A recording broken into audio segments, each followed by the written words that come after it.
মা বাড়ি চলে এসেছি আর হাঁটতে যাচ্ছি বাড়ি। এটা ছিল আমাদের আম বাগান, স্কুল মাঠের একদম পাশে, একদম পুরো আম বাগান দেখুন কেমন ঘন জঙ্গল। মা বাড়ি আর মা বাড়ি মনে হচ্ছে না।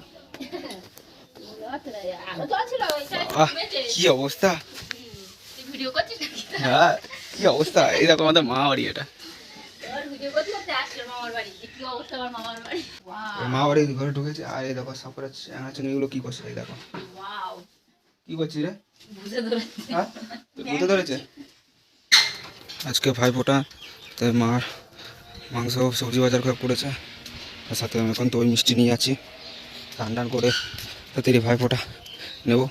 আজকে ভাইফোঁটা এসে আয়োজন মিষ্টি করেছে, দেখো 5 রকম মিষ্টি, এইদিকে দই জল, আর এদিকে আবার মুরগির মাংস, খাসির মাংস, পোলাও, ভাত আর শশা।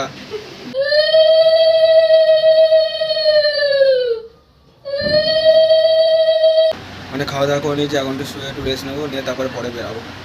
তখন অটো থেকে নেমে গেছি, এখন ট্রেন টিকিট কাটবো। ধরো আমি এখন বাড়ি চলে এসেছি, আর আমার বন্ধু এসেছিলো বাইকে করে নিয়ে আসার জন্য। 2 টাকা খাওয়াচ্ছে আর পাশে ভাই আমাকে পুরো উল্টা হয়ে গেছে, গিয়ে পুরো নিয়ে আসতে গেছে। ভাই পেয়েছে দেখো ভাই।